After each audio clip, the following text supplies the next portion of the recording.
কিস্তিতে কোনো পণ্য ক্রয় করা যাবে কিনা, শরীরের অবাঞ্ছিত পশম কতদিন পর কাটতে হয়। কেউ যদি ফজরের ওয়াক্তে মসজিদে এসে দেখে যে জামাত শুরু হয়ে গেছে, তাহলে সুন্নাত নামাজ কখন আদায় করতে হবে? দেবরের সাথে দেখা দেওয়ার বিধান কি? ইসলামী ব্যাংক সহ অন্যান্য ব্যাংকে টাকা রাখা জায়েজ কিনা দয়া করে জানাবেন। মসজিদে বসে চেয়ারে নামাজ পড়া যাবে কিনা দয়া করে জানাবেন। স্বামী মারা গেলে স্ত্রী গহনা বা সাজসজ্জা গ্রহণ করতে পারবে কিনা। আমরা সালাতে জামাতের সাথে আদায় করার সময় ইমাম রুকু থেকে উঠে বলে সামি আল্লাহু লিমান হামিদা, আমরা বলি রব্বানা লাকাল হামদ। এরপর সিজদাতে যাওয়া ও সিজদা থেকে ওঠার সময় ইমাম বলে আল্লাহু আকবার, আমরা কেউ কেউ বলি আল্লাহু আকবার, আবার কেউ কেউ কিছুই বলি না। এই বিষয়টি সালাতে দাঁড়ানো থেকে সালাম পর্যন্ত, সালাম ফেরানো পর্যন্ত নিয়মগুলো ক্লিয়ার করে বলুন। রোজা থাকা অবস্থায় নফল অথবা ফরজ রোজা অজু করার সময় গড়গড়ানি কুলি করা লাগবে কিনা বা না করলেও হবে কিনা বলুন। গড়গড়ানি কুলি করলে গলা দিয়ে পানি ঢুকে যেতে পারে, তাই করি না। জি, আমি একজন ছাত্র, প্রতিদিন স্কুলে থাকার জন্য আমার জোহরে নামাজ কাজা হয়ে যায়। আমি চাইলেও সময় মতো নামাজ পড়তে পারি না, এজন্য কি আমার কোনো গুনাহ হবে কিনা? আপনারা কি বলেন, গুনাহ হবে?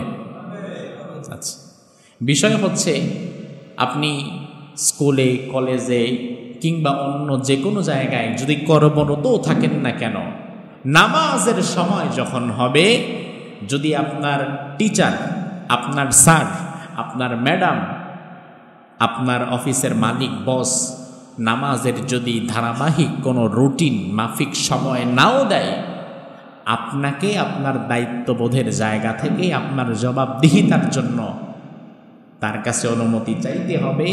অনুমতি নিয়ে ওয়াক্তের মধ্যেই আপনাকে আপনার নামাজ আদায় করে নিতে হবে।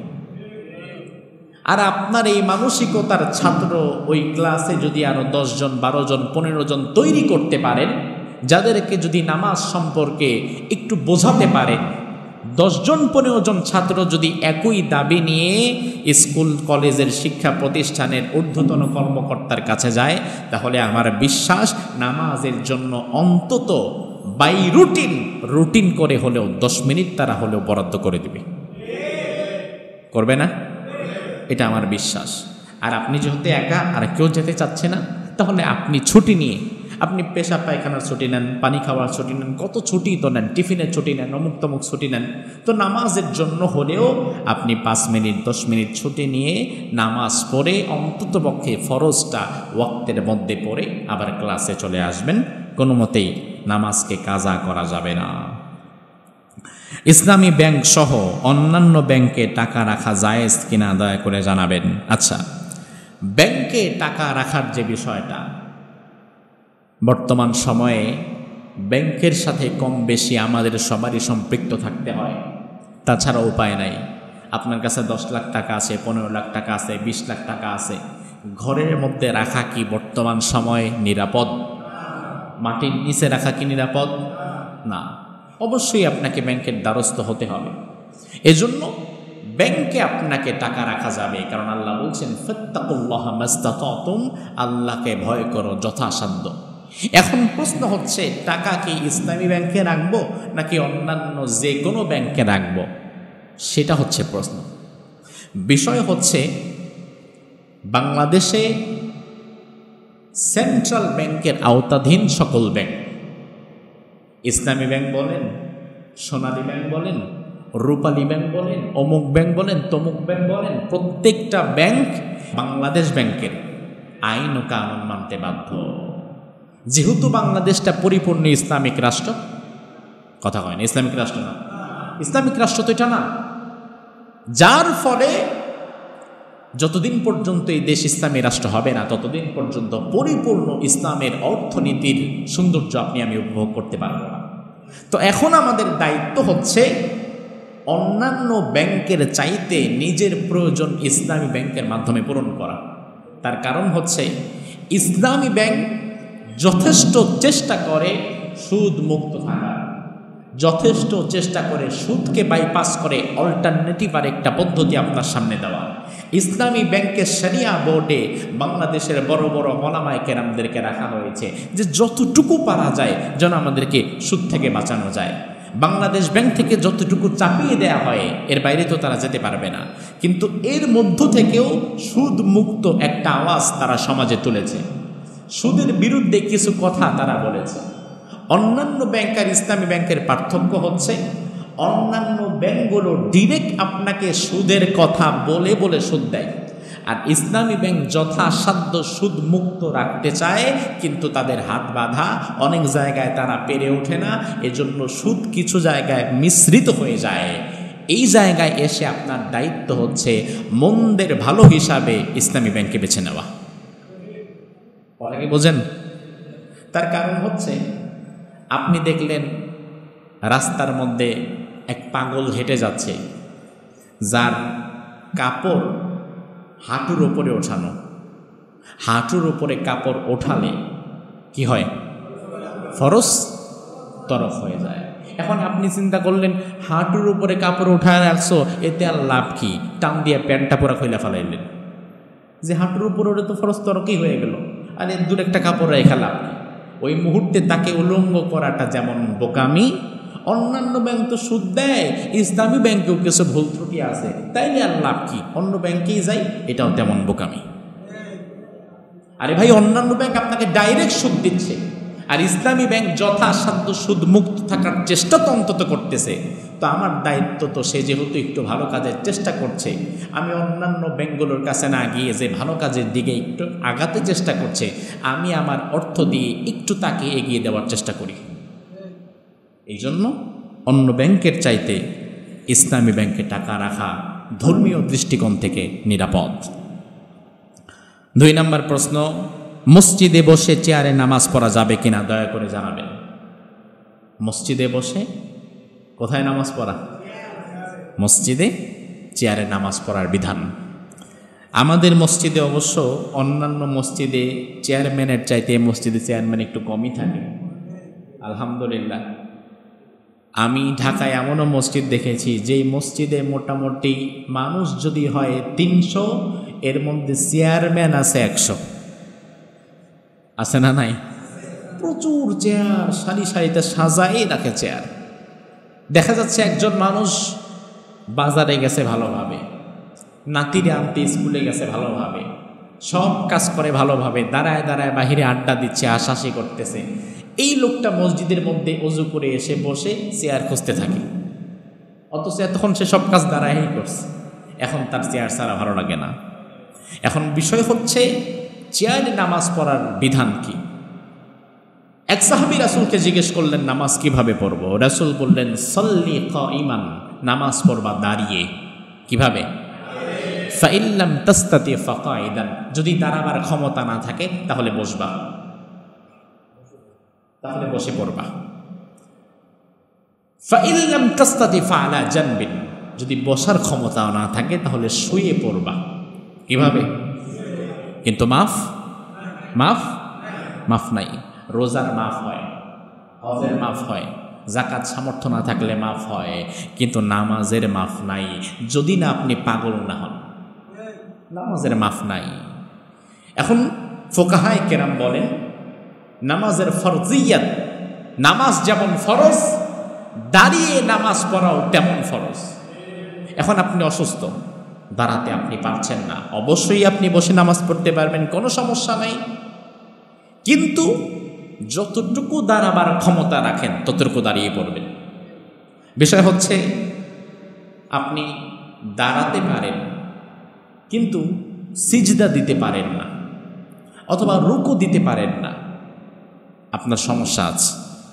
তাহলে আপনার জন্য করণীয় হচ্ছে, যখন দাঁড়ানোর সময় তখন দাঁড়িয়ে পড়বেন, রুকুর সময় মাথাটা একটু নিচু করলেন, সিজদার সময় চেয়ারে বসে না হয় মাথাটা একটু নিচু করলেন, তাহলে যতটুকু পারা যায় আপনি কিন্তু আপনার ফরজটা ঠিক রাখার চেষ্টা করছেন। আপনি তো দাঁড়াতে পারেন, এখন আপনি দাঁড়াতে পারার পরেও যদি ইচ্ছাকৃতভাবে না দাঁড়ান তাহলে তো ফরজ তরকের একটা বিষয় হয়ে যায়। এই জন্য যতটুকু সম্ভব দাঁড়িয়ে পড়তে হবে। একান্ত দাঁড়াতে যে ব্যক্তি পারবে না, মাজুর হয়ে গেছে, ওই ব্যক্তি বসেও নামাজ পড়তে পারে, তাতে কোনো সমস্যা নাই। আচ্ছা, প্রশ্ন করা হয়েছে, আমরা সালাতে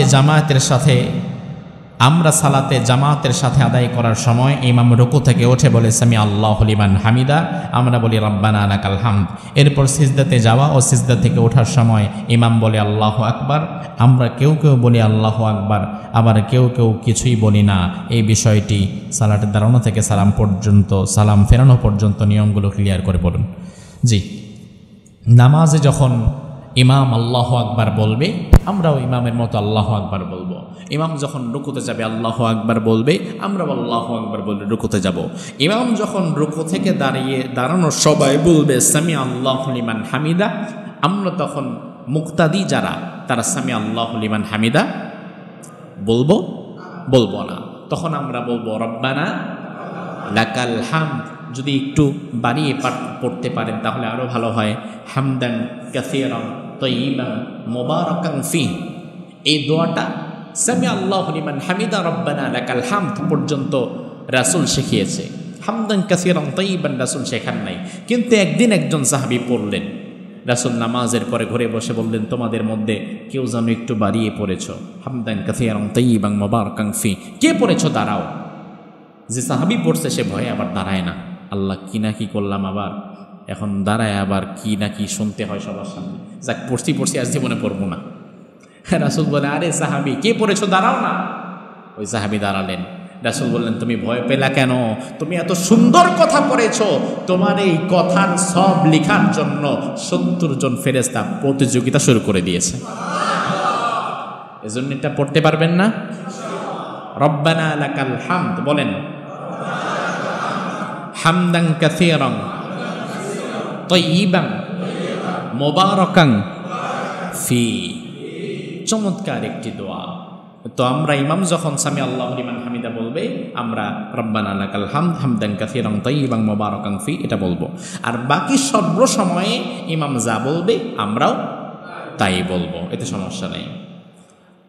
2, রোজা থাকা অবস্থায় নফল অথবা ফরজ রোজা অজু করার সময় গড়গড়ানি কুলি করা লাগবে কিনা বা না করলেও হবে কিনা বলুন। গড়গড়ানি কুলি করলে গলা দিয়ে পানি ঢুকে যেতে পারে, তাই করি না। জি, রোজা রাখা অবস্থায় গড়গড়া করা আপনার জন্য নট নেসেসারি।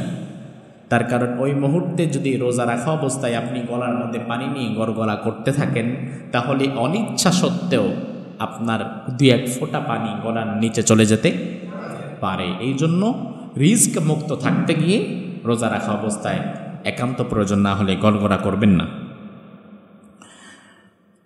আরেকটি প্রশ্ন, কেউ যদি ফজরের ওয়াক্তে মসজিদে এসে দেখে যে জামাত শুরু হয়ে গেছে, তাহলে সুন্নাত নামাজ কখন আদায় করতে হবে? ফজরের সময় আপনি মসজিদে এসেছেন, এসে আগে সুন্নাত পড়তে হবে। তার কারণ অন্যান্য সুন্নাতের চাইতে ফজরের সুন্নাতের গুরুত্ব বেশি না কম? বেশি। কিন্তু এমন সময় আসছেন, এসে দেখেন জামাত শুরু হয়ে গেছে, ওই মুহূর্তে কি করবেন? রাসূলের হাদিস, ইযা উকিমাতিস সালাহ ফালা সালাতা ইল্লাল মাকতুবা। যখন ফরজ নামাজ দাঁড়িয়ে যায়, তখন ফরজ নামাজ ছাড়া অন্য কোনো নামাজ পড়তে পারবা না। আপনি এমনকি সুন্নাত পড়ছেন, 1 রাকাত হয়ে গেছে, ফরজ নামাজের ইকামত হয়ে গেছে, দ্রুত আরেক রাকাত শেষ করবেন যেন আপনার ফরজের 1টা রাকাত না মিস হয় এখান থেকে। তো এই জন্য ফরজ নামাজ যদি দাঁড়িয়ে যায় তখন সুন্নাতের নিয়ত করবেন না, বরং ফরজ নামাজের শেষে সুন্নাত করে ফেলবেন, তাতে কোনো সমস্যা নাই। এরপরে আমাদের অনলাইন থেকে কিছু প্রশ্ন এসেছে। তার কারণ অনেক ভাইয়েরা, অনেক মা বোনেরা সবসময় এখানে এসে প্রশ্ন করার সুযোগ পেয়ে ওঠে না। তারা লিখিত আকারে আমাদেরকে কিছু প্রশ্ন করে, ওই উত্তরগুলো আমরা দিই। 1 নম্বর প্রশ্ন, শরীরের অবাঞ্ছিত পশম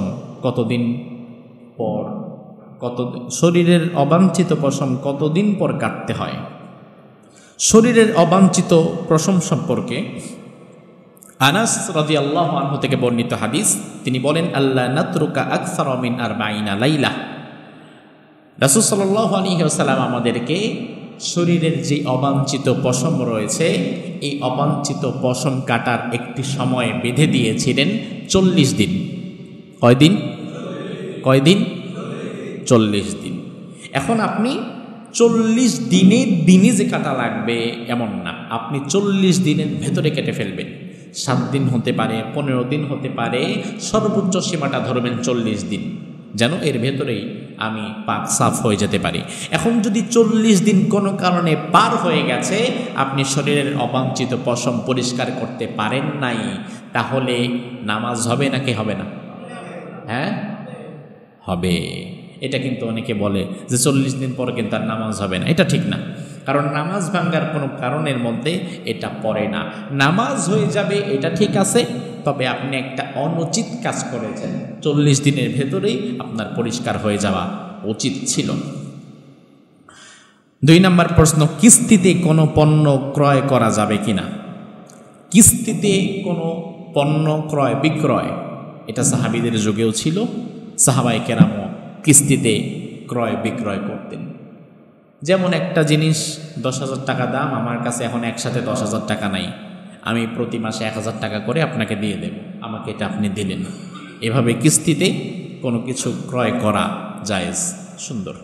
তবে বিষয় হচ্ছে যে এটার দাম আছে নগদে যদি নেন 10,000 আর কিস্তিতে যদি নেন তাহলে 12,000, এমন আছে না? এটা কি বেশি না কম? এটা একটু বেশি, কারণ এটা ছাড়া মূল মূল্যে আপনাকে স্বাভাবিকত কেউ কিস্তিতে দিবে না। এখন যখন 12 মাসের কিস্তিতে বা 10 মাসের কিস্তিতে 10,000 টাকা মূল্যের জিনিস 12,000 টাকা দিয়ে নিয়ে লাগবে, তখন সেখানে সুদ ঢুকে যায়। এই যে অতিরিক্ত 2 মাসের জন্য আপনি যে 2,000 টাকা বেশি চার্জ করলেন, সময়ের বাড়তির কারণে যে 2,000 টাকা বাড়িয়ে নিচ্ছেন, এটাই তো সুদ। এজন্য এ ধরনের কিস্তিতে ক্রয় বিক্রয় ইসলাম বৈধ করে নাই। আচ্ছা, এরপরে 3 নম্বর প্রশ্ন, স্বামী মারা গেলে স্ত্রী গহনা বা সাজসজ্জা গ্রহণ করতে পারবে কিনা?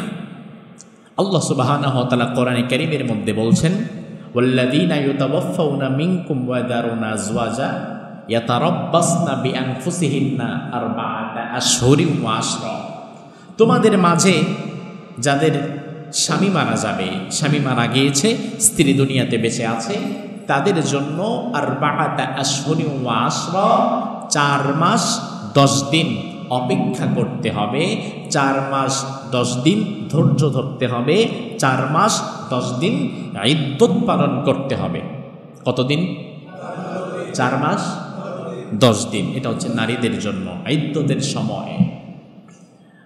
একজন নারী সাহাবী তিনি হাদিস বর্ণনা করেছেন যে এই ইদ্দতের সময়টাতে আমরা কোনো প্রকার মেহেদি করতাম না, কোনো প্রকার রঙিন জামা কাপড় পরতাম না, কোনো প্রকার সুগন্ধি কিংবা সাজসজ্জা আমরা তেমন গ্রহণ করতাম না। এ থেকে বোঝা যায় ইদ্দত চলাকালীন সময় 4 মাস 10 দিন যেই সময়টা, এই সময়ে যাবতীয় সাজসজ্জা পরিহার করা উচিত। এই সময়টা আপনার সবর ধৈর্যের সময়, এই সময়টা শোক পালনের সময়, স্বামীর জন্য দোয়া করার সময়। এই 4 মাস 10 দিন পরে আপনি অন্যত্র বিয়ে করতে পারেন, অন্যত্র সংসার করতে পারেন, তাতে কোনো সমস্যা নাই। তখন আবার আপনি আপনার স্বাভাবিক জীবনে যা যা প্রয়োজন তাই করতে পারেন, তাতে কোনো সমস্যা নাই। একটি আদর্শ মসজিদের রূপরেখা জানতে চাই। আদর্শ মসজিদ তো আমাদের কাছে রাসূলুল্লাহর মসজিদ, মসজিদে নববী। মসজিদে নববীর চাইতে আদর্শ মসজিদ আর হতে পারে না, যে মসজিদটি চলে সুন্নাহ সম্মতভাবে, শিরিক এবং বিদআত মুক্ত থেকে। 6, দেবরের সাথে দেখা দেওয়ার বিধান কি? দেবরের সাথে দেখা দেওয়ার বিধান হচ্ছে, রাসূল বলেছেন আল হাম্মু আল মাউত, দেবর হচ্ছে তোমাদের কাছে মৃত্যুর মতো। কিসের মতো? মৃত্যুকে তোমরা যেমনভাবে ভয় করো, তোমরা যেভাবে মৃত্যু থেকে বাঁচতে চাও, একইভাবে তোমরা তোমাদের দেবর থেকে এইভাবে দূরে সরে থাকবা। তার কারণ বাহিরের মানুষের দ্বারা ক্ষতি হওয়ার সম্ভাবনা যতটা, ভেতরের মানুষের দ্বারা ক্ষতি হওয়ার প্রবণতা সম্ভাবনা তার চেয়ে কম না বেশি? বেশি। এজন্য রাসূল বলেন দেবর হচ্ছে মৃত্যুর সমতুল্য। দেবরের থেকে শুধু পর্দাই না, বাহিরের মানুষের চেয়ে বেশি পর্দা করা লাগবে, যেন এখানে বিন্দুমাত্র ফাসাদ বিশৃঙ্খলা কখনো তৈরি না হয়। আল্লাহ সুবহানাহু ওয়া তাআলা এই কথাগুলোর উপরে আমাদের আমল করার তৌফিক দান করুক। আমরা বলি আমিন। হাযা মা ইনদি ওয়াল ইলমু ইনদাল্লাহ আলাইহি তাওয়াক্কালতু ওয়া ইলাইহি উনীব। সবাই একটু ওঠার সময় দোয়া পড়ে উঠবেন। সুবহানাকা লা ইলমা লানা ইল্লা মা আল্লামতানা ইন্নাকা আনতাল আলিমুল হাকিম।